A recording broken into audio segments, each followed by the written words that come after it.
வணக்கம் நேயர்களே. இன்னைக்கு மிக முக்கியமான ஒரு தீர்ப்பை வழங்கியிருக்குது உச்சநீதிமன்றம். அதிமுகவுடைய எம்பி சிவி சண்முகம் தொடர்ந்த வழக்கு. அதாவது உங்களுடன் ஸ்டாலின் அரசு திட்டங்களில் முதலமைச்சரோட பெயரை பயன்படுத்தக்கூடாது அப்படின்னு சொல்லி அதுக்கு தடை கேட்டு சிவி சண்முகம் தொடர்ந்த வழக்கில் நீதிமன்றம் வழங்கியிருக்கக்கூடிய தீர்ப்பு அப்படிங்கிறது மிக முக்கியமான ஒன்றாக பார்க்கப்படுது. இந்த பெயரை பயன்படுத்துறதுக்கு, அதாவது உங்களுடன் ஸ்டாலின் பெயரை பயன்படுத்துறதுக்கு தடை இல்லை, தடை விதிக்க முடியாது அப்படின்னு சொல்லி நீதிமன்றம் குறிப்பிட்டிருக்குது. அதுவும் இல்லாமல் நீதிமன்றத்தோட நேரத்தை ஏன் வீணடிக்கிறீங்க அப்படின்னு சொன்னதோட சிவி சண்முகத்துக்கு 10 லட்சம் ரூபாய் அபராதமும் விதிச்சிருக்குது உச்சநீதிமன்றம். இது ஒரு பெரும் பின்னடைவாக அதிமுகவுக்கு பார்க்கப்படுதா அப்படிங்கிற கேள்வி எழுது. ஏன்னா அதிமுக தரப்பில் சொல்லக்கூடிய விஷயம் அப்படிங்கிறது, இந்த முதலமைச்சருடைய பெயரை எந்த திட்டங்களுக்கு இதுக்கு முன்னே யாரும் பயன்படுத்தினது இல்லை அப்படின்னு சொல்லி சொன்னபோது நீதிபதி கேட்டிருக்காரு, ஏன் அதிமுக ஆட்சி காலத்தில் இது போல் பெயர்களை பயன்படுத்தலையா அப்படிங்கிற கேள்வி எழுந்திருக்குது. புரட்சித் தலைவர் எம்ஜிஆர் சத்ருவ திட்டம் அப்படிங்கிறது ஒன்று, அம்மா உணவகம், இப்படி பல உதாரணங்கள் அப்படிங்கிறது சுட்டி காட்டப்பட்டிருக்கக்கூடிய சூழலில் தான் இந்த கேள்வி எழுது. இந்த தீர்ப்பு அப்படிங்கிறது அதிமுகவுக்கு பின்னடைவாங்கிறது ஒன்று. இன்னொன்று, திமுகவுக்கு இன்னும் ஒரு புதிய உற்சாகத்தை உத்வேகத்தை கொடுத்துருக்குதா அப்படிங்கிறது இன்னொன்று. இது தொடர்பாக தான் கேள்விக்கல நிகழ்ச்சியில் விரிவாக பேசியிருக்கோம். விவாதத்தில் பங்கேற்க திராவிட முன்னேற்ற கழகத்திலிருந்து அதனுடைய செய்தி தொடர்பாளர் சரவணன், அதே போல் பேச்சாளர் கோ சீனிவாசன், ஓய்வு பெற்ற ஐஏஎஸ் அதிகாரி பாரதிய ஜனதா கட்சியை சேர்ந்த ராஜகோபால், இன்னும் சற்று நேரத்தில் அரசியல் விமர்சகர் சுமன் கவியும் இணையிருக்காரு. அனைவருக்கும் வணக்கம். நான் நிகழ்ச்சியை சீனிவாசன்ட்டு தொடங்கணும் அப்படின்னு நினைக்கிறேன். சீனிவாசன் சார், இன்னைக்கு வந்திருக்கக்கூடிய இந்த தீர்ப்பில் உங்களோட பார்வை என்ன சார்? வணக்கம். அதாவது ஒரு திட்டத்துடைய இலக்கணம், அந்த திட்டத்தினுடைய நோக்கம், மக்களுக்கான தேவைகள், இதெல்லாம் மக்களுக்கு போய் சேரணும்னா ஒரு திட்டம் மூலம் தான் போய் சேரணும். அப்படி சேருகின்ற திட்டத்திற்கு ஒரு பெயர் வைக்கணும், அதில் மாற்று கருத்து இல்லை.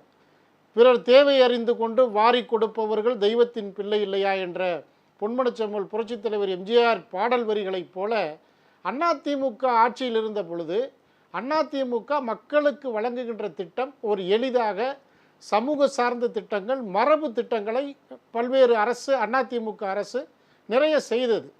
அதற்கு ஒரு பெயர் வேண்டும், அந்த திட்டத்திற்கு பெயர் வேண்டும் என்பது மாறுபட்ட கருத்தல்ல. ஆனால் அது ஒரு பிராண்டு. அம்மா என்பது சமூகம் சார்ந்த ஒரு பிராண்டு.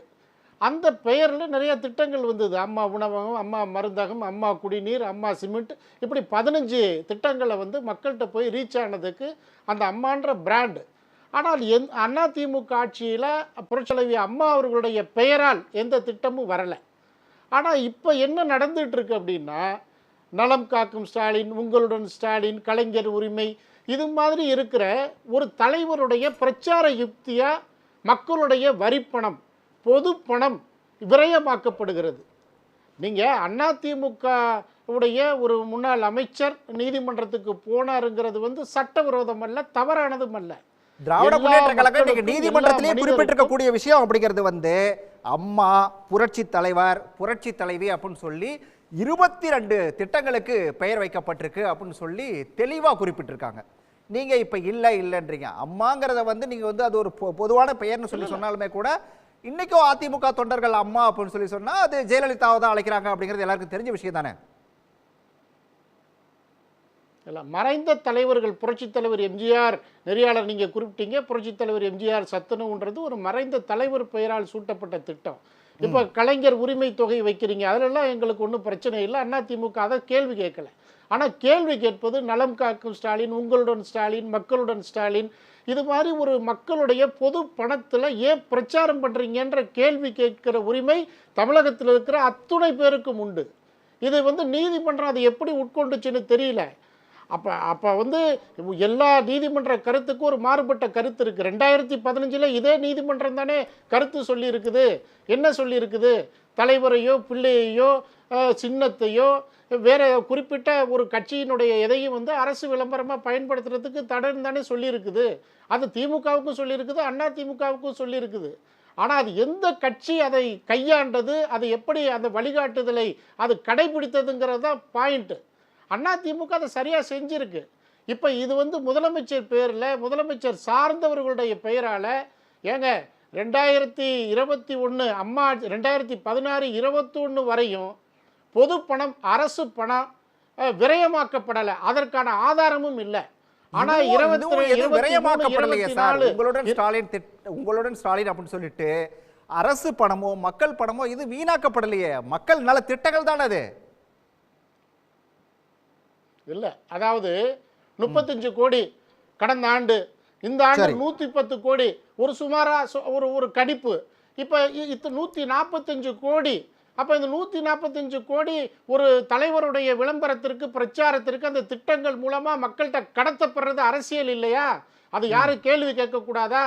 இந்த கேள்வியை அதிமுக முன்னாள் அமைச்சர், நாடாளுமன்ற உறுப்பினர் அவர் கேட்கறதுக்கு உரிமை இருக்குது, தார்மீக உரிமை இருக்குது. இது ஒண்ணும் அதாவது உங்களோட மோதலை வந்து தேர்தல்ல வச்சுக்கோங்க. இது வந்து தேர்தல் மேடை கிடையாது, இது நீதிமன்றம் அப்படின்னு சொல்லி தானே 10 லட்சம் ரூபாய் இன்னைக்கு அபராதம் விதிச்சிருக்கு நீதிமன்றம். அதாவது இது ஒரு தனிநபரை குறிப்பிட்டு நீங்க சொல்லியிருக்கிறீங்க, அது பொதுவான கருத்துக்களா இல்லைன்ற அடிப்படையில் அவங்க சொல்லியிருக்கிறாங்க. அதாவது சட்டம் எல்லாருக்கும் பொதுவானது.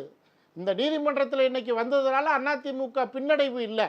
அதிமுகவினுடைய திட்டங்கள் எப்படி இருந்தது, திமுகவுடைய திட்டங்கள் எப்படி இருக்குதுன்னு பாக்குற மக்களுக்கு தெரியும். சரி சரி சரி சரி, இது அதிமுகவுக்கு பின்னடைவு இல்லைன்றீங்க. நான் சுமன் கவிட்ட கேட்கணும். சுமன் கவி சார், அதாவது இன்னைக்கு வந்து நீதிமன்றம் இவ்வளோ விஷயங்களை சொல்லி இவ்வளோ கொட்டின பிறகும் கூட இது ஒன்றும் அதிமுகவுக்கு பின்னடைவு இல்லை அப்படிங்கிற ஒரு வாதத்தை புதுக்கோட்டை சீனிவாசன் வைக்கிறாரு. ஏன் இது திமுக ஆட்சியில் இதுக்கு முன்னே இப்படி பண்ணலையா? அதிமுக ஆட்சியில் வச்சது அப்படிங்கிறதெல்லாம் வந்து அது அம்மாங்கிற பேர் அப்படிங்கிறது வந்து அது வந்து ஒரு பொதுவான பெயர் அப்படின்லாம் சொல்கிறாரு. இது எப்படி எடுத்துக்கிறது? இல்லை, இது இந்த அம்மாங்கிற பெயர் பொதுவான பெயர் அப்படிங்கிறத வந்து ஒரு தொலைக்காட்சி விவாதத்தில் ஒரு முக்கியமான பிரமுகர் அதிமுகவில் இருந்தவர் முன்வைக்கும் போது கலைஞர் என்பதும் பொதுவான பெயர் தான் அப்படிங்கிற ஒரு எதிர்வினை ஆற்றப்பட்டது. இப்போ பொதுவான பெயர், குறிப்பிட்ட பெயருங்கிறது வந்து நமக்கு ப்ராப்பர் நவுன், காமன் நவுன்னு சொல்லி நமக்கு பாடம் எடுக்க வேண்டிய அவசியம் இல்லை. அந்த காமன் நவுன் யாரை குறிக்கிறது? இன்றைக்கி அம்மான்னு சொன்னால் யார்? அம்மா உணவகம் அப்படிங்கிறதுல ஜெயலலிதா படம் போட்டு அம்மான்னு சொல்லியாச்சு, அது யார்? இது என்ன அப்போ என்ன நீங்கள் சொல்ல வரீங்கன்னா அம்மா என்பதே ஜெயலலிதாவை குறிக்காது அப்படின்னு நீங்கள் ஒத்துக்கிட்டீங்கன்னு அர்த்தமா? அப்போ இது எவ்வளோ, நான் என்ன சொல்கிறேன், ஜெயலலிதா பேரிலேயே இது திட்டங்கள் வந்து கடந்த காலத்தில் வந்திருக்குது, புரட்சி தலைவி அப்படிங்கிற பெயரில் வந்திருக்குது. அதனால் இது வந்து அதிமுக காரர்களுக்கு கிடைத்த மிகப்பெரிய ஒரு பின்னடைவு. இதை மறைக்கிறதுக்காக அது அம்மாங்கிறதுலாம் ஒரு பொது பெயர். அது வந்து இவங்க இப்போ இலக்கணம் நடத்துகிறாங்க. இவங்க அதாவது கூட்டணி ஆட்சி அமைக்கணும்னு பாஸ் பண்ணி நமக்கு ஒரு விளக்கம் கொடுத்தாங்கல்ல, அதே மாதிரி அம்மா என்பது ஒரு காமன் நவுன், அது ப்ராப்பர் நவுன் இல்லைன்னு சொல்கிறாங்க. அது பெரியாருங்கிறதும் காமன் நவுன் தான். அதனால் எதற்காக சொல்கிறேன்னா, திட்டமிட்டு இன்னும் கொடுமை என்னென்னா, ஜெயலலிதாவின் ஆட்சி காலத்தில் கொடுக்கப்பட்ட நிவாரணப் பொருட்கள், மழை காலகட்டங்களில் நிவாரணப் பொருட்களில் கூட ஸ்டிக்கர் ஓட்டினாங்க. இந்த மாதிரி ஸ்டிக்கர் ஓட்டுகிற அரசாக இது இல்லை. இது இயங்குது, வேலை செய்யுது, தன்னுடைய வேலையின் ஒரு பகுதியாக அந்த பெயர்களை போட்டுடுதான். நான் இன்னொன்று சொல்கிறேன், ஒரு விஷயத்தை நீங்கள் வந்து சரியாக புரிஞ்சுக்கணும். என்னென்னா, எந்த ஒரு அதாவது பொலிட்டிக்கல் கரெக்ட்னஸ் இருக்குல்ல, ஒழுக்கம், அறம், இதையெல்லாம் வந்து பொதுவாக யார்கிட்ட எதிர்பார்க்காங்கன்னா அது திமுக கிட்ட மட்டுமே எதிர்பார்க்குற ஒரு சரக்காகி போனது. இது வந்து ஒரு மிக மோசமான நிலை. நீங்கள் வந்து ஒரு தனிப்பட்ட நபரையோ அல்லது திட்டங்களையோ ஒரு பிரச்சார ரீதியாக தன்னுடைய அடையாளமாக கருதுவது இந்தியா முழுவதும் இருக்குது. நீங்கள் ஜெகன்மோகன் ரெட்டி இருந்த காலகட்டத்தில் அவர் வகுத்த எல்லா திட்டங்களுக்கும் அவருடைய பேர் இருந்துச்சு, அவருடைய அப்பாவின் பெயர்லாம் வைக்கப்பட்டது, அதெல்லாம் எந்த ஒரு தடையும் கிடையாது. அதனால திட்டம் வாழும் தலைவர்களுடைய பெயரை வந்து திட்டங்களுக்கு வைக்கக்கூடாது, பயன்படுத்தக்கூடாது தடை இருக்கா என்ன? எந்த தடையும் கிடையாது. திட்டங்கள் மட்டும் இல்லைங்க, இன்னும் மோசம், அகமதாபாத்தில் இருக்கக்கூடிய கிரிக்கெட் ஸ்டேடியத்துக்கு தன் சொந்த பேரை வச்சுட்டு ஒருத்தர் மகிழ்ந்து அகமகிழ்றாருன்னா இது எவ்வளோ பெரிய மோசமான நாம சூழலில் இருக்கிறோம் பாருங்க. ஒரு திட்டத்துக்கு பேர் வச்சா கூட பரவாயில்ல, ஒரு ஸ்டேடியத்துக்கு பேர் வைக்கிறாங்க, அது மட்டும் இல்லாமல் ஒரு முதலாளி பேரையும் சேர்த்து வைக்கிறாங்க. இதையெல்லாம் பார்க்கும்போது இப்போ இதையெல்லாம் கேள்வி எடுக்கிறதுக்கு யாரும் வரல. நான் என்ன கேட்குறேன், பாஜக இவ்வளோ செய்து, நீங்கள் கூட்டணியில் தானே இருக்கீங்க, ஒரு டக்குன்னு ஒரு உணர்ச்சி வந்து இதை கேள்வி கேட்கறது இல்லைங்க. இப்போ 20 லட்சம் ரூபா ஃபைன் போட்டு அதுக்கப்புறம் 10 லட்சமா அதை குறைச்சி இன்னைக்கு வந்து ஃபைன் கட்ட வேண்டிய தேவை ஏன் வந்திருக்குது? நீங்க ஃபர்ஸ்ட் 10 லட்சம்ன்றாரு, இல்ல 20 லட்சமா அதை வந்து உயர்த்தவா அப்படின்னு கேட்கிறாரு. இவங்க ஆர்குமெண்ட் பண்ணதும் அப்போ இந்த நெருக்கடி இல்லையா, இப்போ இந்த ஃபைன்ங்கிறது வந்து நீங்க வந்து நேரத்தை வீணடித்தீர்கள்ங்கிறது மட்டும் இல்லைங்க, நீதிமன்றம் சொல்லுகிற தெளிவான விஷயத்தை பாருங்க. இது வந்து மக்களுக்கு நலன் அளிக்கிற ஒரு திட்டம். நீங்கள் வந்து 17 துறைகளைச் சேர்ந்த பல்வேறு மருத்துவர்கள் போய் நேரடியாக மக்களை சந்தித்து அவர்கள் இருக்கிற பகுதியிலேயே நலன் காக்கும் ஸ்டாலின் திட்டம்ங்கிறது அவ்வளவு அற்புதமான ஒரு இனோவேட்டிவ் திட்டங்க. இப்போ இந்த திட்டம் இதை தடுப்பதற்கு நீங்கள் ஏன் நிற்கிறீங்க? நீங்கள் நல்லா புரிஞ்சுங்க, உங்களுக்கு பேர் பிரச்சனை இல்லை, உங்களுடைய அரசியல் நோக்கம் என்பது திட்டத்தை தடுப்பதாக இருக்குது. நீங்கள் அப்படி நான் என்ன கேட்குறேன், நான் இது என்னுடைய பார்வையில் இருந்து கேட்குறேன். உண்மையிலேயே அதிமுகவுக்கு இப்படி ஒரு வேகம், ஒரு இவ்வளவு ஆர்வம் காட்டுது இல்லையா, இந்த வேகத்தை இவர்கள் நீட்டில் காட்டியிருக்கலாம், இவர்கள் இன்னைக்கு சிஏஏல காட்டியிருக்கலாம், இன்னைக்கு இப்போ வந்து எஸ்ஐஆர் ஸ்பெஷல் அது சிறப்பு திருத்தம் இருக்கு இல்லையா, அதில் இவர்கள் காட்டியிருக்கலாம். கிட்டத்தட்ட 65 லட்சம் மக்களினுடைய வாக்குரிமையை பறித்து அவர்களுடைய இந்திய பிரஜைகளே இல்லைங்கிற அளவிற்கு அவர்களை அந்நியப்படுத்துகிற ஒரு வேலையை பாஜக செய்கிறது. இதை பற்றிலாம் இவர்கள் கவலைப்படலை. முத்தலாக் சட்டம் வந்துச்சு, அதை பற்றி இவர்கள் கவலைப்படலை. வக்ஃபு வாரிய திருத்த சட்டம் வந்துச்சு, எதுக்காவது இவர்கள் இவ்வளவு சிரத்தையை இவர்கள் என்னைக்காவது ஒரு உருப்படியான திட்டத்துக்கு செஞ்சுருக்காங்களா, ஒரு முன்ன இறங்கி செஞ்சுருக்காங்களான்னு கிடையாது. அப்போ ஒரு பொலிட்டிக்கல் தேவைக்காக திமுகவை வந்து டேமேஜ் பண்ணணுங்கிறதுக்காக போய் முட்டிட்டு மூக்க உடைச்சிட்டு வந்திருக்காங்க. அப்போ இது முழுக்க முழுக்க ஒரு மிகப்பெரிய பின்னடைவை. நான் என்ன கேட்குறேன், உண்மையிலேயே அரசியல் தேவைக்காக தொடரப்பட்ட வழக்கு இது. கண்டிப்பா அரசியல் தேவைங்கிறது எவ்வளவு மோசமா இருக்குன்னா, மக்களுக்கு கிடைக்கிற நன்மைகள். நீங்க வந்து இதை கேட்டுருவோம், பாஜக இருக்கக்கூடிய ஓய்வு பெற்ற ஐஏஎஸ் அதிகாரிகிட்ட கேட்டுருவோம். நீங்க வந்திருக்கக்கூடிய தீர்ப்பை நீங்க எப்படி பாக்குறீங்க? மக்கள், அதாவது இது வந்து மக்கள் நலனுக்காக தொடுக்கப்பட்ட வழக்கு இல்ல, அரசியல் தேவைக்காக தொடுக்கப்பட்ட வழக்கு. மூக்கு உடைஞ்சு நிற்குது அதிமுக அப்படிங்கிற ஒரு பார்வையை முன்வைக்கிறாரு சுமன் கவி. இல்லை, மக்களுக்கு நலன் பயக்கக்கூடிய எந்த திட்டமாக இருந்தாலும் அதை பாரதிய ஜனதா கட்சி வரவேற்கிறது. திட்டத்தை நாங்கள் எதிர்க்கலை. பேரை மட்டும் எதிர்க்கிறீங்க, நல்ல திட்டம் தானே. திட்டத்துடைய பேரை பற்றி இப்போ பேச்சு வருது. எனக்கு தெரிஞ்ச வரைக்கும் இந்தியாவில் வாழும் தலைவர்களின் பெயரை கொண்டு எந்த ஒரு திட்டமும் செயலாக்கப்படவில்லை சுதந்திரத்துக்கு பிறகு. இப்போது நண்பர் வந்து நரேந்திர மோடி ஸ்டேடியம் பற்றி தவறான கருத்தை சொன்னார், அதை சரி பண்ணணும். ஏன்னா நரேந்திர மோடி ஸ்டேடியம் வந்து அதனுடைய ஓனர்ஷிப், அது வந்து சொந்தக்காரர் வந்து குஜராத் கிரிக்கெட் அசோசியேஷனை தவிர அரசாங்கம் கிடையாது. சரி, குஜராத் கிரிக்கெட் அசோசியேஷன் யார் மேலே வேணால், யார் பேரை வேணால், எங்கே வேணால் வைக்கலாம். புரியுதா? இப்போ வந்து நம்ம பேச்சு இருக்கிறது பிஎம் கேர் ஃபண்ட் போட்டு தான். அது வந்து பிஎம் கேர் ஃபண்ட் எல்லாம் வச்சு நீங்க அப்படிதான், அதாவது பிரைவேட் ஃபண்டா தான் நடுவுல பேச ஆரம்பிச்சா அப்புறம் நான் பேச முடியாது. நடுவுல பேச முடியாது. தகவல் இல்லாம பேசாதீங்க. தகவல் வந்து நான் சொல்றது உண்மையான தகவல். நீங்க தவறான தகவல் வந்து இப்படி சொல்றாங்க அப்படி சொல்றாங்கன்னு சொல்றதெல்லாம் வச்சு நம்ம தகவலா சொல்றது இல்லைங்க. நான் சொல்றது உண்மையான தகவல். நீங்க சொல்ற தகவல் வந்து எந்த அடிப்படையில சொல்றீங்கன்னு சொல்லுங்க. நீதிபதி இல்ல இப்போ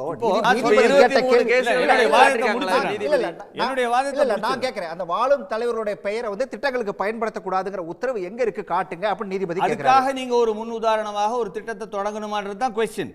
இப்போ கொஸ்டின் வந்து சட்டப்படி அது செல்லும் அப்படின்றதுக்காக நீங்க கன்வென்ஷன் ஒன்று இருக்கு. அந்த கன்வென்ஷனை நீங்கள் அதுலேருந்து மாறுபட்டு ஒரு திட்டத்திற்கு வந்து வாழும் தலைவருடைய பெயரை வைக்கிறதா இல்லையா அப்படின்ற ஒரு கேள்வி வரும்பொழுது, வாழும் தலைவர்களை அந்த பெயர்களை வைக்காமல் இருப்பது தான் நம்ம ஒரு கன்வென்ஷனாக ஃபாலோ பண்ணிட்டு வரோம் இந்தியாவில். இது வரைக்கும் யாருக்கும் வைக்கலை, எந்த ஒரு அரசாங்கத்திலையும் வைக்கலை. ஆகவே இதுதான் முதல் முறையாக ஒருவருடைய பெயரை கொண்டு ஒரு திட்டம் தொடங்கப்பட்டிருக்கின்றது. சட்டப்படி சுப்ரீம் கோர்ட்டில் சொன்னதை நாங்கள் மதிக்கிறோம். ஏன்னா சுப்ரீம் கோர்ட்டு தான் நம்ம நாட்டுடைய உச்ச நீதிமன்றம். அந்த உச்ச நீதிமன்றம் சொல்கிறத நாங்கள் எப்போவுமே பாரதிய ஜனதா கட்சியை பொறுத்த வரைக்கும் நாங்கள் அதன்படி தான் நடப்போம். ஆனால் இது வந்து ஒரு சரியான நடைமுறையா என்பதை நாம் அதை பற்றி சிந்திக்க வேண்டும். இது ஒரு முன் உதாரணமாக அமையக்கூடாது. இல்லை ராஜகோபால் ஐஏஎஸ் சார், அதாவது அம்மா உணவகம் எப்போ தொடங்கப்பட்டது? நான் வந்து இந்த கொஸ்டினை வந்து நீங்க கேட்பீங்கன்னு எனக்கு தெரியும். சரி, அதை டிஃபெண்ட் பண்றதுக்கு ஏடிஎம்கேவோட ஸ்போக்ஸ்மேன் இல்ல, நான் உங்ககிட்ட இல்ல, நீங்க ஒரு ஓய்வு பெற்ற ஐஏஎஸ் அதிகாரி, நான் அதனால உங்ககிட்ட உங்களோட கருத்தை தெரிஞ்சுக்கன்னு நினைக்கிறேன். இல்ல, அம்மா வாழும் தலைவர்களுடைய பெயரை வாழும் காலத்துல பயன்படுத்தக்கூடாது, பயன்படுத்தினது இல்ல அப்படின்னு சொல்லி நீங்க சொல்றீங்க. அதுல திட்டத்தை, அதனால இதை நான் கேட்கிறேன். இல்ல, திட்டத்தை பொறுத்த வரைக்கும் 2012 தொடங்கப்பட்டது. சரி, ஆனா அதுல அம்மான்ற பெயருக்கும் ஒரு குறிப்பிட்ட தலைவருடைய பெயருக்கும் சம்பந்தம் கிடையாது. 2012ஆம் ஆண்டு ஜெயலலிதாவை அதிமுக தொண்டர்களும் சரி, தொண்டர்கள் இருக்காங்க, மக்கள் எப்படி கூப்பிட்டாங்க, சரி, மக்கள் எப்படி கூப்பிட்டாங்க, மொத்தமா இல்ல நீங்க யாராவது ஜெயலலிதா அப்படின்னு சொல்லி அப்ப யாராவது அழைச்சிட முடியுமா? இல்ல, அப்போ வந்து இருந்த முதலமைச்சர் தன்னுடைய பெயரை எந்த ஒரு அழைப்பிதழிலும் அவர்கள் வந்து செல்வி ஜெயலலிதா என்றுதான் குறிப்பிட்டார்கள். அவர்கள் வந்து அம்மா என்று எங்கேயுமே குறிப்பிடப்படவில்லை. ஒரு அழைப்பிதழ் எடுத்தீங்கன்னாக்கா, அரசாங்க அழைப்பிதழ் எடுத்தீங்கன்னாக்கா அதில் வந்து செல்வி ஜெயலலிதா என்று தான் குறிப்பிடப்பட்டது. சரி, நான் வந்து உங்களுக்கு சொல்கிறது வந்து ஒரு ஃபேக்ட்ஸின் அடிப்படையில் வந்து நான் தகவலின் அடிப்படையில் உண்மையின் அடிப்படையில் நான் பேசுகிறேன். நான் வந்து ஒரு பொலிட்டிக்கலாக இந்த டிபேட்டை கொண்டு போக விரும்பலை. ஏன்னா உச்சநீதிமன்றத்துடைய தீர்ப்பு இருக்கும் காரணத்தால் அதற்கு எதிராக எந்த ஒரு கருத்தையும் நான் சொல்வதற்கு எனக்கு விருப்பம் இல்லை. சரி, அப்போ நான் ஒன்றே ஒன்று கேட்குறேன் கடைசியாக உங்ககிட்ட. இல்லை நான் இந்த ஃபர்ஸ்ட் ரவுண்டில் இந்த கேள்வியோட முடிச்சுக்கலாம் நினைக்கிறேன் நான். அப்போ வந்து உங்களுடன் தளபதி அப்படின்னு வச்சுருந்தா உங்களுக்கு ஓகே? அப்போ இல்லை, நான் வந்து பெயர் வைக்கும் ஒரு சூழ்நிலையில் ஒரு அந்த அதிகாரத்தில் நான் இல்லை. அம்மாவை நீங்கள் சொன்னீங்கல்ல, அது வந்து எந்த இடத்துலையும் குறிப்பிடல அப்படின்னு சொல்லிட்டு இங்கே அப்படி வச்சுருந்தா அதில் எந்த சிக்கல் வந்திருக்காதுன்னு நினைக்கிறீங்களா? நான் உங்ககிட்ட சொல்கிற மாதிரி உச்சநீதிமன்றம் வந்து ஒரு தீர்ப்பு கொடுத்த பிறகு அதன் மேலே நான் கருத்து சொல்ல விரும்பலை. சரி, ஓகே. சரவணன்ட்ட கேட்கணும். சரவணன் சார், இவங்க வந்து நிற்கிற விஷயம் அப்படிங்கிறது வந்து வாழும் தலைவர்களுடைய பெயரை எங்கேயும் பயன்படுத்துறது இல்லை, அதனால தான் நீதிமன்றத்துக்கு போயிருக்குது அதிமுக, இதில் எந்த உள்நோக்கமும் இல்லை அப்படின்றாங்க. இதை எப்படி பார்க்குது திமுக? இல்லை, இது வந்து ஒரு அற்பத்தனமான அரசியல் என்று தான் சொல்ல வேண்டும். முதல்வருடைய பெருமை, முதல்வர் வந்து ஒரு மிக செல்வாக்குமிக்க தலைவராக அகில இந்தியாவில் வந்து உயர்ந்து நிற்கிறார். அதை பொறுத்து கொள்ள முடியவில்லை. அதுவும் இந்த ஸ்கீம் வந்து ஒரு சூப்பர் ஹிட் சக்ஸஸ். உங்களுடன் ஸ்டாலினர் அந்த ஸ்கீம் வந்து ஒரு சூப்பர் ஹிட் சக்ஸஸ். மக்களிடையே ஒரு பெருத்த ஆதரவை ஏற்படுத்திச்சு. அது ஏற்படுத்தியவுடன் என்ன பண்ணுறாங்க, இவர்களுக்கு தாங்க முடியல. அச்சச்சோ, இப்படி வந்து ஒரு முயற்சி எடுக்கிறதே, இவருக்கு மீண்டும் இப்படி ஒரு இது நல்ல பெயரா அப்படின்னு சொல்லி அதில் ஒரு குழப்பத்தை உருவாக்க வேண்டும் அப்படின்ற நோக்கில் ஏதோ இந்த திட்டமே ஒரு ஃபெயிலியர் திட்டம் போல், நீதிமன்றங்களுக்கு இது பிடிக்கல, இந்த திட்டம் பிடிக்கல அப்படின்றது போல் ஒரு தோரணையை உருவாக்குவதற்காக இப்படி வந்து ஒரு அல்பத்தனமான ஒரு வழக்கை வந்து இவர்கள் வந்து தாக்கல் செய்திருக்கிறார்கள். அதனால தான் உச்ச நீதிமன்றம் இவர்களுக்கு வந்து 10 லட்சம் ரூபாய், எனக்கு தெரிஞ்சு இது வரைக்கும் யாருக்கும் இவ்வளோ பெரிய ஃபைன்லாம் போட்டதில்லை, 10 லட்சம் ரூபாய் அபராதம். அதுவும் எப்படி 10 லட்சமா 20 லட்சமானு கேட்டுட்டு இல்ல சரவண சார், ஒரு எம்பி எனக்கு தெரிஞ்சு இதுக்கு முன்னாடி 10 லட்சம் ரூபாய் அபராதம் விதிச்ச மாதிரி எனக்கு ஞாபகம் இல்லை. உங்களுக்கு ஏதாவது இருக்கான்னு எனக்கு தெரியல. Exactly, that's what I'm saying. இது வரைக்கும் யாருக்கும் இப்படி ஒரு, அதுவும் 10 லட்சமா 20 லட்சமானு யாருக்கும் இந்த மாதிரி இவ்வளோ 10 லட்சம் ரூபாயை வந்து அதுவும் தமிழ்நாடு அரசுக்கு கொடுக்க வேண்டும் அப்படின்னு சொல்லி உத்தரவு போட்டிருக்காங்க. இதை நீங்கள் எதோடு வேறுபடுத்தி பார்க்க வேண்டும், பொருத்தி பார்க்க வேண்டும் அப்படின்னா தமிழ்நாட்டின் முதல்வர் திரு மு.க. ஸ்டாலின் அவர்களுடைய பெருந்தன்மையோடு ஒப்பிட்டு பார்க்க வேண்டும். 2020 செல்வி ஜெயலலிதா படத்தை அச்சிட்டு 50,000 ஸ்கூல் பேக் ரெடி பண்ணி கொடுத்தாங்க. அதை வந்து மாற்றணும் அப்படின்னா அதுக்கு 8 கோடி செலவாகணும். மாற்ற வேண்டாம், செல்வி ஜெயலலிதா படத்தோடைய போட்டோன்னு சொல்லி அதற்கு உத்தரவு கொடுத்தவர் யார்? அந்த பெருந்தன்மைக்கு சொந்தக்காரர் யார் அப்படின்னா தமிழ்நாட்டின் முதல்வர் திரு மு.க. ஸ்டாலின். அதை இதோடு பொருத்தி பாருங்க. அதே போல 2020 ஒரு இதுக்கு ஒரு பல்கலைக்கழகத்திற்கு செல்வி ஜெயலலிதாவுடைய பெயரை வைத்தார்கள். அதை பயந்து போய் ஆளுநர்கிட்ட எதிர்க்க திராணியற்று பயந்து போய் அதை அப்படியே விட்டுட்டு ஓட்டாங்க. அதற்கு வழக்கு போட்டு செல்வி ஜெயலலிதாவின் பெயரை பல்கலைக்கழகத்திற்கு வைக்க வேண்டும்னு வழக்கு போட்டு பாஜகவோடு போராடி ஆளுநரோடு போராடி வெற்றி பெற்றது யாருன்னா தமிழ்நாட்டுடைய முதல்வர் திரு மு.க. ஸ்டாலின். அவர் பேரை வைக்கிறதுல என்னங்க தப்பு? இப்போ இதை இன்னொரு எடுத்துக்காட்டு, இன்னொரு எக்ஸ்ட்ரீம் போலாம். திரு மோடி அவர்களுடைய பெயரை பயன்படுத்தாமல் இருக்காங்களா? PMKJ ஃபண்ட்ஸ், அதில் வந்து கட்டக்கூடிய வீடுகள்லாம் இந்த சிமெண்ட் பேக்கில் அதிலலாம் மோடியோடைய படங்கள் அச்சிட்டு தான் வந்து கொண்டு இருக்கிறது. ஐயா, கோவிட் சர்டிஃபிகேட்டில் மோடியோடைய பெயர் படம் இருந்துச்சு. அதை விட கொடுமை என்ன அப்படின்னா, திருமதி நிர்மலா சீதாராமன் தெலுங்கானாவில் போய் ரேஷன் கடையில் சண்டை போட்டாங்க. பணத்தை வாங்குறீங்கல்ல ஒன்றிய அரசுக்கிட்ட, ஏன் ஃபோட்டோவை வைக்கல, மோடி ஃபோட்டோவை வைக்கல, மோடி பேரை ஏன் வைக்கலன்னு சொல்லி ரேஷன் கடையில் போய் சண்டை போட்டார் திருமதி நிர்மலா சீதாராமன். இதையெல்லாம் மறந்துட்டாங்க. இதை எதிர்த்து கேள்வி கேட்கக்கூடிய தைரியம் இருக்கா? சில இப்போ வாழும் தலைவர்களுடைய பெயரை வைக்கக்கூடாது அப்படின்ற நல்ல நோக்கத்தில் போகிறாங்கன்னா, ஐயா அது ஒன்றிய அரசுக்கும் தானே பொருந்தோம், அப்போ ஒன்றிய அரசுக்கும் சேர்த்து தானே கேஸ் போட்டிருக்கணும். இதில் இவர்களுடைய அற்பத்தனமான அரசியல் நோக்கம் வெளிப்பட்டிருக்கிறது. அதற்கு உச்ச நீதிமன்றம் சம்மட்டி அடி கொடுத்திருக்கிறது. இனிமே இதை விட கொடுமை என்ன அப்படின்னா, இனிமே திரு CV சண்முகம் அவர்கள் இப்படிப்பட்ட வழக்குகளை தொடுக்க முடியுமா அப்படின்ற அந்த கேள்வியும் எழுந்திருக்கிறது. இப்போ நீங்கள் ஒரு பப்ளிக் இன்ட்ரெஸ்ட் லிட்டிகேஷன் போடுறீங்க அப்படின்னா போனஃபைட்ஸ் இருக்கணும், டிஸ்க்ளோஸ் பண்ணணும். ஏற்கனவே இதை மாதிரி பல ஒரு அற்பத்தனமான வழக்குகளை தாக்கல் செய்திருக்கிறார் அப்படின்னா திருப்பி அவரால் போட முடியுமா அப்படின்றது முக்கியமான கேள்வி. இனிமேல் போட முடியாதுன்னு நினைக்கிறேன். ஸோ இது வந்து அவர்களுக்கு ஒரு பாடம். ஐயா, அரசியலை நீங்கள் வந்து அரசியலாக செய்யுங்க. இதை நீங்கள் இன்னொரு விஷயத்தோடு வேறுபடுத்தி பார்க்க வேண்டும். அது என்ன அப்படின்னா, திமுக அதிமுக ஆட்சி காலத்தில் இருக்கும்பொழுது திமுகவும் வழக்குகளை தாக்கல் செய்தது. ஆனா இப்படி திட்டத்திற்கு இந்த பெயரை வைக்கக்கூடாது, அந்த திட்டத்தை நடத்தக்கூடாது, ஓடிபி வாங்கக்கூடாது, ஏடிபி வாங்கக்கூடாதுன்னு வழக்கு போடல. டெண்டர்ல முறைகேடு, டெண்டர்ல உங்ககிட்ட ஒரு கேள்வி கேட்கிறாரு. உங்ககிட்ட ராஜகோபால் சார் உங்ககிட்ட ஒரே ஒரு கேள்வி கேட்கணுமா? ஒரு கேள்வி கேட்கிறார் ராஜகோபால். இல்ல நான் கேள்வி கேட்கல, நான் சொல்றது ரொம்ப சிம்பிள். ஒரு படத்துக்கும் பேருக்கும் வித்தியாசம் இருக்கு. அவர் எந்த திட்டத்தையாவது சொல்லுங்க. பேர் வச்ச மாதிரி உங்களுக்கு வந்து ஒன்றிய அரசோ இல்லைன்னா பாஜக அரசோ எங்கேயாவது வாழும் தலைவர் பேரை கொண்ட ஒரு திட்டத்தை சொல்லுங்க சார். அவர் கேக்குறது படத்தை விடுறாங்க. எல்லாரும் படத்தை முதல்ல இருந்து ஓட்டிட்டு தான் இருக்கீங்க. எனக்கு புரியுது. படம் எல்லாரும் தான் ஓட்டிட்டு இருக்கீங்க. போட்டோ போடுறது அப்படிங்கிறது வேற. எங்கேயாவது ஒரு திட்டத்துக்கு பெயர் இருக்குதா, தலைவர்களுடைய பெயர் இருக்கான்னு கேக்குறாரு. அதுக்கு அவர்கிட்ட பதில் கிடையாது. இல்ல வர என்னன்னா இல்ல பதில் கிடையாது. இல்ல எனக்கு என்கிட்ட பதில் இருக்கு. நான் சொல்றேன் உங்களுக்கு. சொல்லுங்க, திட்டம் பேரை சொல்லுங்க.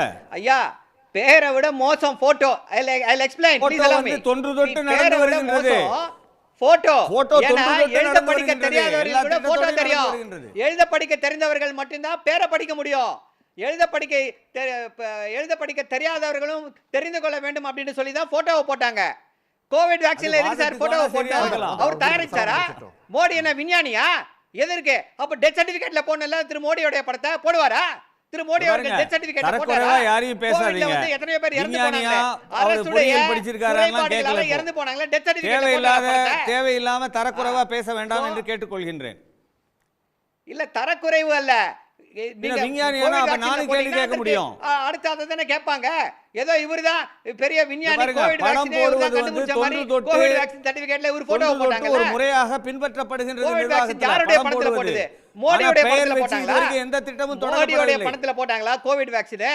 இந்திய மக்களுடைய வரி பணத்துல எல்லாருக்கும் கோவிட் வேக்சின் போட்டாங்க. ஃபண்ட் தான் போட்டுருக்காங்க. அதுல யார் பேரும் கிடையாது. விளம்பர தேடி கூட விளம்பர பிரியர் திரு மோடி அவர்கள் அந்த கட்சியை சேர்ந்தவர் வந்து இப்படி மக்களுக்கு பயனளிக்கக்கூடிய ஒரு சிறப்பான திட்டத்தை கண்டு வயிறறிந்து போய் இல்ல இன்னொரு இல்ல ஒரே நிமிஷம் ஒரே செகண்ட் சுமன் குறுக்கிட்டார். சுமன் ராஜா ஒரே நிமிஷம் ராஜா.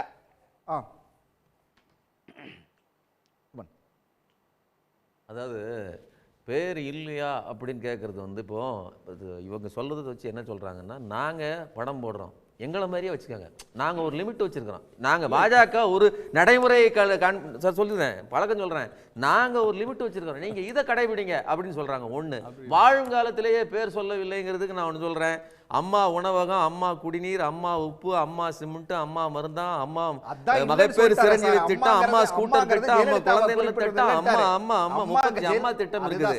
சரி, ஒரே ஒரு பதில் சொல்றேன். இப்போ அம்மாங்கிறதுக்கு அது ஒரு இப்போ தளபதினு வச்சிருந்தா என்ன ஆயிரும்? ஸ்டாலின்ங்கிறத விட அதிகமா பொங்கிருப்பாங்க. தளபதிங்கிறது திமுக காரர்கள் ஸ்டாலின் அவர்களை குறிப்பிடுகிற ஒரு பெயர்.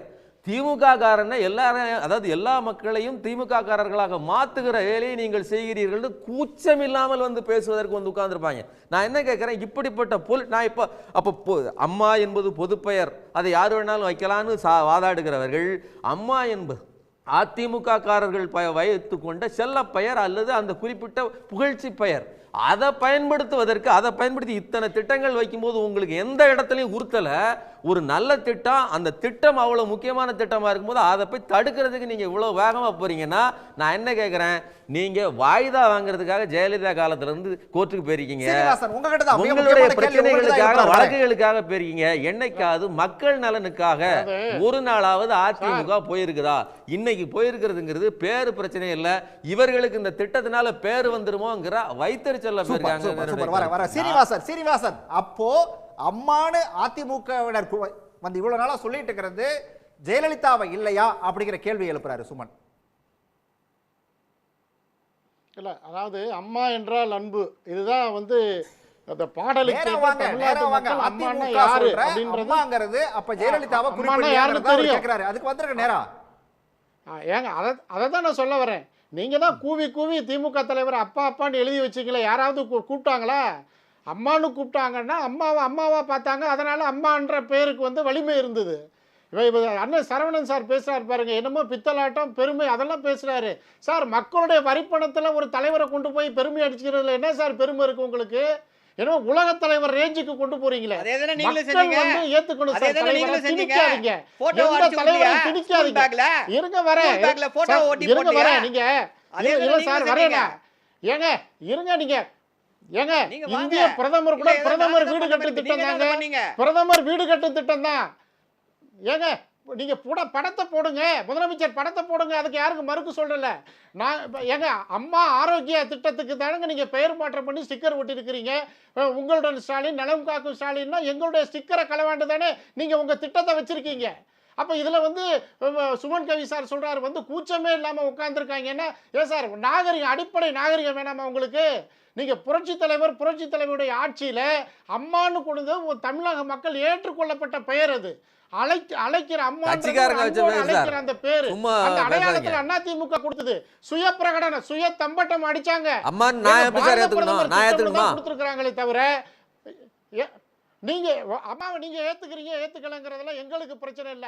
ஆமா சார், ஏத்துக்க முடியாது சார். அம்மான்னு ஏத்துக்கிட்டாங்க சார் உங்க கட்சிக்காரங்க பேசுறது உங்களுக்கு ஏத்துக்க முடியலன்னா அதுக்கு நாங்க என்ன ஏங்க செய்யணும்? இன்னைக்கு வரல எத்தனை இதுல கலைஞர்னு ஒருத்தர் பேசுறாங்களா?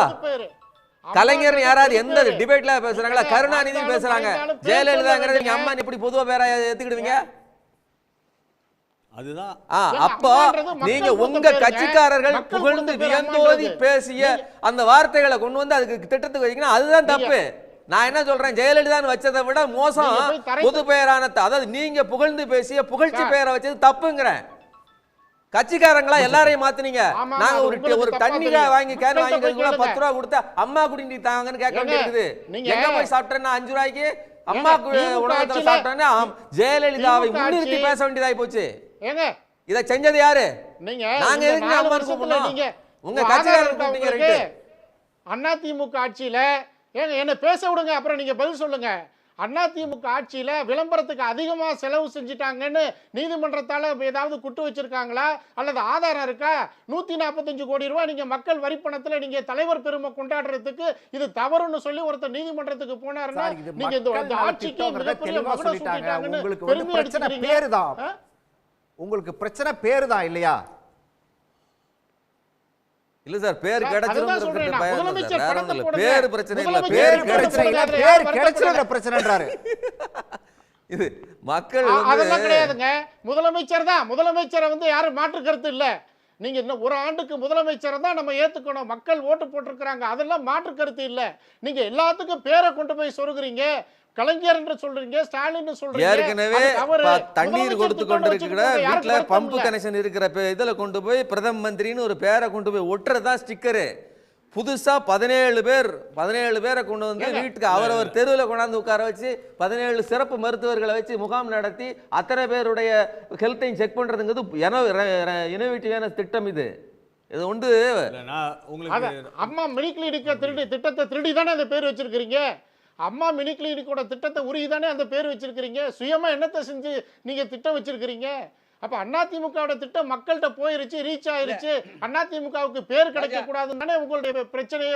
சரி சரி, சரவணன் கேட்போம். மக்களால் எல்லாமே அதிமுகவுடைய திட்டங்கள். சரவணன் இது எல்லாமே அதிமுகவுடைய திட்டங்கள். அத வந்து திமுக வந்து இப்ப வந்து களவாடி இருக்கு அப்படின்னு சொல்லிட்டு இன்னொரு புது குற்றச்சாட்டை முன்வைக்கிறாரு. இல்லை, இப்போ இவர்களுடைய வேலையே வந்து இதுதான். நாங்கள் இதை செய்து விட்டோம், இப்படி செய்து விட்டோம், அதை அப்படியே வந்து திமுக வந்து காப்பி அடிச்சிடுச்சு, இதை பண்ணிடுச்சு, அதை பண்ணிடுச்சு அப்படின்னு சொல்லி போகிறது தான். செல்வி ஜெயலலிதாவுடைய ஆட்சியுடைய ஒரே இலக்கணம், ஒரே எடுத்துக்காட்டு என்ன அப்படின்னா 110 விதியின் கீழே அறிவிக்கிறது, அவ்வளோதான். அது வெறும் அறிவிப்பு அரசாங்கம். இது திமுக ஆட்சி வந்து அறிவிப்பு அரசாங்கம் அல்ல. சொல்வதையும் செய்வோம், சொல்லாததையும் செய்வோம். அப்படிப்பட்ட சிறப்பான ஆட்சியை கொடுத்து கொண்டிருக்கிறார் தமிழ்நாட்டின் முதல்வர். இன்னொரு சின்ன எக்ஸாம்பிள், 14 வருடங்கள் கழித்து நம்முடைய பொருளாதார வளர்ச்சி பாத்தீங்க அப்படின்னா பாத்துக்கிட்டு இருக்காங்க.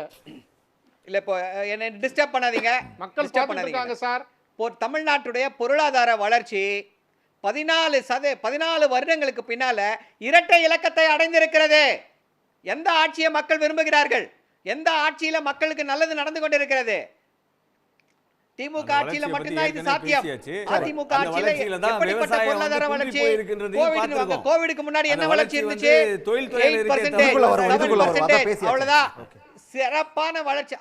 ஒரே இதுதான் என்ன அப்படின்னா தமிழ்நாட்டுடைய முதல்வரிடமிருந்து திரு மோடி அவர்கள் இந்தியாவை எப்படி நிர்வகிக்க வேண்டும் அப்படின்னு சொல்லி பாடம் கற்றுக்கொள்ள வேண்டும்.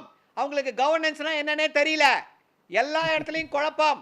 இப்ப ட்ரம்ப் கிட்ட மாட்டி முடிச்சிட்டு இருக்காங்க, என்ன பண்றதுன்னு தெரியாம. ஒரு பேச்சு இங்க இருந்ததுன்னா நாகரிகமா இருக்கணும். இதுவும் இல்ல, நீங்க வந்து ஏகப்பட்ட பிரச்சனைகள் தெரியல, அவருக்கு எல்லாம் தெரிஞ்சது. ஒரு வாதத்துக்கு வாதம், தகவலுக்கு தகவல், புள்ளி விவரத்துக்கு புள்ளி விவரம், அப்படி இருக்கு. ராஜகோபால் சார் வந்து திரும்ப என் கேள்விக்கு இன்னும் பதில் சொல்லல, என் கேள்விக்கு இன்னும் பதில் வரலன்னு கேட்டுக்கிட்டே இருக்காரு. படங்களை போடுவது வந்து தொன்று தொட்டு நடந்து வருகிறது, நாங்க உருவாக்குனது கிடையாது. அவர் பதில் சொல்லிட்டு இருக்க, பதில் சொல்லிட்டு. அவருடைய கேள்வி என்ன? படம் போடுறது எப்படி திட்டத்துக்கு பேர் வைக்கிறதா ஆகும்னு கேக்குறாரு. தொன்று தொட்டு படம் போட்டுட்டு தான் இருக்காங்க எல்லா அரசாங்கமும். நாங்க ஆரம்பிக்கல. அதாவது பெயர் வச்சிருக்கிற ஒரு வாழும் தலைவரை வைத்து ஒரு பெயர் வச்சிருக்கிற ஒரு திட்டத்தை குறிப்பிட சொல்லுங்க அவரை. சுதந்திரத்திற்கு பிறகு இதுவரைக்கும் ஒரு திட்டம் கூட இல்ல. அதற்கு ஒரு காரணம் இருக்கு. ஓகே ஓகே சரவணன் இல்ல ஒரே நிமிஷம், சின்ன திருப்பி சொல்றேன். என்னன்னா, எழுத படிக்க தெரியாதவர்கள் கூட தெரிந்துக்க வேண்டும் அப்படின்னு சொல்லி தான் போட்டோவில் பேரை வைக்கிறாங்க, போட்டோவை போடுறாங்க. பேர் வைக்கிறது வந்து எப்படின்னா, எல்லாருக்கும் என்ன தெரியுமோ, எல்லாருக்கும் வந்து என்ன படிக்க தெரியுமோ அவங்க மட்டும்தான். ஆனா மோடி அவர்கள் என்ன பண்றாரு, எழுத படிக்க தெரியாதவர்களுக்கு அவரோட இது போகணும்னு சொல்லி தான் போட்டோவை போடுறாரு. இதைத்தான் ஏற்கனவே சொன்னேன். அவர் ஏன் கிழிஞ்சு போன ரெக்கார்டு மாதிரி சொன்னதையே சொல்லிக் கொண்டிருக்கிறார். அந்த பேரை மாத்துவாங்க. டிபேட் அது கிடையாது. பிஎம்னு போட்டீங்கன்னா திட்டத்தை மாத்த மாட்டாங்க. அதுதான் வித்தியாசம். உங்களுக்கு நிர்வாக முறை தெரியாம பேசுறீங்க. அதாவது என்ன, நிர்வாக முறையில இதுவரைக்கும் செய்யாத காரணம் அதான். இல்ல தெரியாமலாம் பேசல சார், தெரிஞ்சுதான் சார் பேசுறோம். இல்ல இப்போ நான் முன்னாடியே சொல்லிட்டேன், கருத்து நான் தெரிவிக்கிறது வேற. ஆனா இது உச்ச நீதிமன்ற தீர்ப்பா இருக்கிறதுனால அதற்கு மேல நான் ஒன்னும் சொல்ல விரும்பல. ஆனா நிர்வாக முறைன்னு ஒண்ணு இருக்கு, நீங்க ஒன்னும் சொல்ல முடியாது. ஏன் ஒரே நிமிஷம் ராஜா, என்ன அப்படின்னா, இப்போ இவர் ஏதேதோ டைவர்ட் ஆகி போறாரு. இப்போ இந்த திட்டம் இது என்ன அப்படின்னா, உங்களுடன் ஸ்டாலின் அப்படின்ற இந்த திட்டம் வந்து it's not a perpetual scheme. இது வந்து மக்கள் கிட்ட இப்போ வந்து டெம்பரரியா ஒரு 2 months 3 months இதை போய் சேரணும், மக்கள் கிட்ட ரீச் ஆகணும் அப்படின்றதுக்காக கொண்டு வரப்படக்கூடிய திட்டம். இது வந்து நாங்கள் வந்து இந்த திட்டத்தை, இது வந்து ஒரு தொலைநோக்கு திட்டம், 10 ஆண்டுகள் நடத்துவோம் 20 ஆண்டுகள் நடத்துவோம்ன்ற திட்டம் கிடையாது. நாங்க பேரை மாத்துவோம், அடுத்து என்ன எப்படின்ற அந்த கேள்வியே கிடையாதுங்க. அடுத்து நாங்க தான் வருவோம், வாய்ப்பே கிடையாது.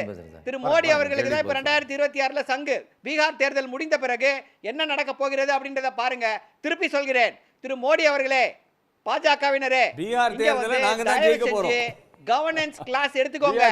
எப்படி நிர்வகிக்க வேண்டும், நிர்வாக திறமைனா என்ன, எப்படி வந்து பொருளாதாரத்தை முன்னேற்ற வேண்டும், எப்படி வந்து ஸ்கில் இந்தியா புரோகிராம்னா எப்படி நடத்த வேண்டும் அப்படின்னு சொல்லி வந்து பாடம் எடுத்துக்கோங்க. ஒண்ணுமே இல்ல, திறமையற்றவர்களின் கூடாரம். பாஜக வெறும் திறமையற்றவர்களின் கூடாரம். யாருக்கும் எந்த திறமையும் கிடையாது. ஒரே திறமை என்ன அப்படின்னா, மேடைகளில் வீரவசனம் காரணத்தால அப்படி பேசிட்டு இருக்கீங்க. அவுட் ஆஃப் டர்ன் நீங்களே பேசிட்டு இருக்கீங்க, மத்தவங்க எல்லாம் பேசாம இருக்கணும். 11.9% எகனாமிக் growth. ஆமாங்க, அதுல விவசாயம் வந்து குன்றி போயிருக்கு, மைனஸ் மோடி அவர்கள் அதுல விவசாய growth நெகட்டிவ்ல போறாங்க. விவசாயம் இந்தியாவுல செஞ்சு விவசாயம் 50% மக்களுக்கு வருமானம் குறைஞ்சிருக்கு. அத முதல்ல பாருங்க. ஓகே சுமன் ரொம்ப குறைஞ்சிருக்கு. பெர் கேபிட்டா இன்கம் டபுள் ஆயிருக்கு. சரவணன் சார் பேசலாம், தொடர்ந்து பேசலாம் சரவணன். டபுள் இல்ல இந்த மனுதாரருடைய அந்த நடவடிக்கை, இந்த நோக்கம் அப்படிங்கிறது வந்து உள்நோக்கம் கொண்டது அப்படிங்கிற ஒரு கருத்தை நீதிமன்றம் தெரிவிக்குது. இதை எப்படி எடுத்துக்கிறது அப்போ? அல்ல, அது நம்ம சொல்கிறதுக்கு முன்னாடி இந்த சாரோட கருத்துக்கு பதில் சொல்லியிருந்தேன். வாழும்போதே ஆட்சி காலத்திலேயே அவருடைய பெயரையே வைக்கலாமா அப்படிங்கிற கேள்விக்கு ஒய்எஸ்ஆர் காங்கிரஸ் ஆட்சி காலத்தில் ஜெகன்மோகன் ரெட்டி அவர்கள் ஆண்டபோது இதில் ஆந்திர பிரதேசத்தில் ஜெகனண்ணா அம்மாவாடி திட்டம், ஜெகனண்ணா வேதனா திட்டம், ஜெகனண்ணா வித்யா கனகா திட்டம், ஜெகனண்ணா தோடு சிறு வியாபாரிகள் திட்டம், ஜெகனண்ணா ஷெடோடு திட்டம் அப்படின்னு ஜெகனண்ணா பேரில் ஜெகன் அண்ணா அப்படின்னு சொல்லி நீங்கள் அம்மான்னு அதாவது அண்ணாவையும் வச்சு ஜெகனையும் வச்சு ரெண்டையும் சேர்த்து வச்சு இத்தனை திட்டங்களை வெளியிட்டாங்க. ஜெகனுக்கு வாதிட வரல. இல்ல, நீங்க யாருக்கு வாதிட பிரச்சனை மாதிரி நீங்களும் போக விரும்புனீங்கன்னா நான் ஒண்ணும் சொல்றது இல்ல. யாரு போறா வர்றாங்க எப்படி போனாலும் அப்படிதான் ஆகும். இல்ல சார், ஒரு உதாரணத்துக்கு சொல்றாரு, குறிப்பிட்டு காட்றாரு. இல்ல, ஜனநாயகத்தில் எத்தனை வருஷமும் மேல நிரந்தரமா இருக்கலாம் முடியாது. நீங்க இந்த ஆட்டம்லாம் ஆட முடியாது. நீங்க மத்திய இந்த அரசு- இந்த இந்த அகம்பாவ இந்த- பேச்சலாம் இந்த அது மிரட்டல் ஜனநாயகத்தில் மிரட்டல்லாம் என்கிட்ட வச்சுக்காதீங்க. நீங்க வந்து எப்படி போவீங்க நான் என்கிட்ட உங்களை பத்தி பேசக்கூடாது. மிரட்டலை பத்தி பேசவே இல்லை. நீங்க எப்படி போவீங்கலாம் நான் பேசக்கூடாது. எப்படி பத்தி ஜனநாயகத்தில் பேசல. சார் ஜெகன் போற ஒருத்தர் வழியில வருவாரு நீங்க போவீங்க. போவாரு அதெல்லாம் பேசாதீங்க சார். நீங்க வந்து ஐஏஎஸ் அதிகாரி. நான் என்ன கேக்குறேன்னா ஜெகனண்ணா நான் IAS வச்ச திட்டம் அதிகாரின்னா நான் இல்ல நான் என்ன நாகரிகமா சொல்றேன் தான் பேசிட்டு ஜெகனண்ணா இருக்கேன். திட்டம் நான் வச்சிருக்காங்க. தான் சொல்றேங்க. முன்னுதாரணம் இருக்கான்னு கேட்டீங்க, எடுத்து போட்டாச்சு. இதுக்கு மேல முன்னுதாரணம் பேசுறது கிடையாது. கிடையாதுங்க. அது எப்படி போனுச்சு இப்படி போனுச்சு அது அவங்க ஏங்க 11.9% 11.9% வளர்ச்சி இருக்குது. இப்போ யார் சொல்லியிருக்கிறா? நாங்க திமுக சொல்லலைங்க. இல்லைன்னா ஒன்றிய அதுல அரசு விவசாயத்துக்கு வளர்ச்சி எவ்வளவுங்க? இல்லைங்க அதுல விவசாயத்துல வளர்ச்சி எவ்வளவுங்க? சார் இல்ல, ராஜகோபால் விவசாயத்தை சார், வேற ராஜகோபால் மாதிரி சார், வளருங்க. இந்த வழக்குல சார், இந்த சார், ஒண்ணு வழக்குல சொல்றேன். நீதிமன்றம் சார், உச்சநீதிமன்றம் வந்து ஒண்ணு தெளிவா விவசாயத்தின் விசாரிச்சு வளர்ச்சி தீர்ப்பு கேக்குறாப்ல. வழங்கியிருக்கார் நீதிபதி. அப்புறம் அதுல என்ன அதாவது மாற்றம்? சட்டப்படி உச்சநீதிமன்றத்துடைய தீர்ப்பு தான் இறுதி தீர்ப்பு. நம்ம நாட்டுல வந்து சட்டத்தை பொறுத்த வரைக்கும் உச்சநீதிமன்றம் தான் தலைமை நீதிமன்றம். அதனுடைய தீர்ப்பு தான் இறுதியான தீர்ப்பு. அதில் இருவேறு கருத்துக்கள் கிடையாது. நான் சொன்னது ஒரு தவறான முன் உதாரணம் இப்பொழுது தொடங்கப்படுகின்றது. மத்திய அரசில் எப்பொழுதுமே இந்த இல்ல, அந்த பழக்கம் இருந்தது முன்னுதாரணத்தை கிடையாது. இப்ப ஆரம்பிச்சு வச்சிருக்கிறது சிவி சண்முகமா? இல்ல, நான் முடிச்சிடறேன். மத்திய அரசுல இந்த மாதிரி திட்டங்களை வந்து பெயரிடுவது அது ஒரு அந்த முறை கிடையாது. தமிழ்நாட்டிலும் எப்பொழுதுமே அந்த முறை கடைபிடிக்கப்படுவது கிடையாது. ஆனால் இதுதான் முதல் முறையாக தமிழ்நாட்டில் இப்படி ஒரு திட்டம் தொடங்கப்பட்டு இதில் இருக்கிற பிரச்சனை என்னன்னா, அரசு மாறும் பொழுது திட்டத்துடைய பெயர் மாற்றப்படும். அதுக்கு தான் இதில் அந்த மாதிரி ஒரு முறையை நம்ம வந்து ஃபாலோ பண்ணாத காரணமே என்னென்னா, ஒருத்தர் பேரை வச்சிங்கன்னா அடுத்தவர் அவங்க பேரை வைப்பாங்க. இதுக்காக தான் அந்த ப்ராக்டிஸ் அவங்க எப்போவுமே அவங்க ஃபாலோ பண்ணுறது கிடையாது. சரி, சீனிவாசன் நிறைவு பார்வை சுருக்கமா. இல்லை, அதாவது இந்த நகைச்சுவையெல்லாம் சொல்லுவாங்க, பேர் வச்சியே சோறு வச்சியான்னு. இந்த 4 ஆண்டுகள் இந்த ஆட்சி வெறும் விளம்பர ஆட்சி, ஸ்டிக்கர் ஆட்சி, மக்களுக்கு பயனில்லாத ஆட்சி. சும்மா வந்து மக்களுடைய வரிப்பணத்தை எடுத்து இவங்க பெருமை அடிச்சுக்கிறாங்களே தவிர இந்த ஆட்சியில் மக்களுக்கு எந்த திருப்தியுமே இல்லை. அது 26 சட்டப்பேரவை தேர்தலில் திமுகவுக்கு நிச்சயமான மக்கள் ஒரு சம்மட்டி அடி கொடுப்பாங்க. ஆனால் இவங்க ஒரு நீதிமன்றத்தில் ஏதோ திமுகவினர் மீது நீதிமன்றம் எந்த குட்டு வச்சதே கிடையாது. குட் சர்டிபிகேட் தான் இந்த 4 ஆண்டுகள் நீதிமன்றங்கள் பல நேரங்களில் குட்டு வச்சிருக்குது. 10 லட்சம் ரூபாய் அபராதம். இது வந்து தேர்தல் மேடை கிடையாது, சண்டை போடுறதுக்கான இடம் கிடையாது. இருக்கட்டும், நீங்க வந்து வரிப்பணத்தை செலவு பண்றீங்கிறது மக்களுடைய கருத்து, சட்டத்துடைய கருத்து. அது சட்டத்துடைய கருத்து நாளைக்கு மாறலாம். இதே நீதிமன்றம் தானே தடை கொடுத்திருந்தது. அப்ப இந்த நீதிமன்றம் தீர்ப்பு சொல்லுதுன்னா இன்னொரு நீதிமன்றம் அதுக்கு நல்லது மக்கள் தீர்ப்பை சொல்லும். அதுக்காக திமுக செய்யறது முச்சுடு நியாயத்தின் அடிப்படையில் அது சரியில்லை. நியாயத்தின் அடிப்படையில், தர்மத்தின் அடிப்படையில் திமுக வந்து தவறான வழியில போகுது. இந்த ஆட்சி சீர்கேடான திராவிட முன்னேற்ற கழகத்துக்கு வந்து மக்கள்கிட்ட ஒரு பேர், ஒரு நல்ல பேர் வந்துரும், அந்த நோக்கத்துக்காக இப்ப அதிமுக எதிர்க்குது அப்படிங்கிற அந்த கருத்தை தான் சுமன் முன் வச்சாரு. ஒரு நல்ல பேர் வந்துடக்கூடாது. இல்ல, நீங்க சார் அது நோக்கம் இல்லை சார். முதலமைச்சர் படத்தை போடுங்க சார். முதலமைச்சர் படத்தை போட்டு திட்டங்களை மக்களுக்கு கொடுங்க சார். அதைத்தான் நாங்களும் கேட்கிறோம். நீங்க வந்து திட்டங்களை வந்து சரியா 4 ஆண்டுகள் தூங்கிட்டு இருந்துட்டு உங்களுடன் பேரை விட படம் தான் அதிக ரீச் ஆகும்னு சொல்லி சரவண சொல்றாரு. திரும்ப படத்தை போடுங்க. முதலமைச்சர் தானே சார் அவரு. முதலமைச்சரை தவிர்க்க முடியாது. மக்கள் மீது முதலமைச்சரை வந்து தவிர்க்க முடியாது. படத்தை போடுங்க, பேரை கொண்டு வந்து சேர்க்காதீங்க. வாழையடி வாழைய வம்ச பேர்களை செலுத்தாதீங்கிறதுதான் சார். பேர் வந்து விளம்பரப்படுத்துற மாதிரி இருக்கு, பிரச்சாரம் பண்ற மாதிரி இருக்கு. உள்வாங்குங்க சரவணன். இல்லை இப்போ இல்லை அதுதான் இப்போ இந்த உங்களுடன் ஸ்டாலின் திட்டம் அப்படின்றது வந்து ஏதோ திடீர்னு நேற்று தோன்றி இன்னைக்கு வந்து ஆரம்பித்த திட்டமா இல்லை. இது வந்து தேர்தலுக்கு முன்னாடி 2021 தேர்தலுக்கு முன்னாடியே உங்கள் தொகுதியில் ஸ்டாலின் அப்படின்னு சொல்லி ஆரம்பிக்கப்பட்ட திட்டம். மக்களுடைய குறைகளை தீர்க்க வேண்டும் அப்படின்றதுக்காக தொடர்ந்து ஒவ்வொரு வருடமும் வெவ்வேறு இதில் வந்து இந்த திட்டங்களை வந்து கொண்டு வந்துட்டே இருக்கோம். இப்போ இந்த வருஷம் வந்து இதோடைய பெயர் வந்து உங்களுடன் ஸ்டாலின் அப்படின்ற அந்த திட்டம். அந்த அடிப்படையில் தான் இது செய்து கொண்டு இருக்கிறது. ஏதோ 4 வருஷம் தூங்கிட்டு இப்போ ஆரம்பிக்கிற மாதிரி இல்லை. இது வந்து நான்காவது முறையாக இப்படி ஒரு திட்டத்தை மக்களை public outreach by government officials அப்படின்ற அந்த திட்டம் நிறைவேறி கொண்டு போயிருக்கிறது. 4 வருஷம் ஒன்றும் பண்ணலன்றாரு ஐயா. 11.9% எக்கனாமிக் க்ரோத் கம்பேர் எல்லா பெரிய மாநிலங்கள், சின்ன மாநிலங்கள், எல்லா மாநிலங்களும் எந்த மாநிலத்தை எடுத்தாலும் தமிழ்நாடு அளவிற்கு பொருளாதார வளர்ச்சியை யாருமே பெறவில்லை. அப்படின்னா நீங்க 4 வருஷம் ஒண்ணுமே பண்ணல அப்படின்னா ஐயா பேச்சுக்கும் அண்ணே, செயலுக்கும் வித்தியாசம் அண்ணே, இருக்கு. அண்ணே, ஒண்ணே பேச்சு ஒண்ணு சொல்றேன். என்பது அண்ணே, இந்த மோடி ஒரே ஒரு அரசாங்கம், செய்தி. செல்வி ஜெயலலிதாவுடைய அரசாங்கம், திரு எடப்பாடி பழனிசாமியுடைய அரசாங்கம், தமிழ்நாட்டு திமுகவுடைய அரசாங்கம், ஸ்டாலினுடைய அரசாங்கம், செயல்படக்கூடிய அரசாங்கம். நன்றி சார், நன்றி மூன்றே நன்றி நன்றி வாக்கியங்கள்லாம் நன்றி. விவாதத்தில் பங்கேற்ற அனைவருக்கும் நன்றி. படங்களுக்கும் பெயருக்கும் மீண்டும் ஒரு வித்தியாசம் நிகழ்ச்சியில் இருக்கு. சந்திக்கலாம் நேயர்களே. நன்றி, வணக்கம். உடனுக்குடன் செய்திகளை தெரிந்து கொள்ள சன் நியூஸ் பெல் ஐகானை கிளிக் பண்ணுங்க.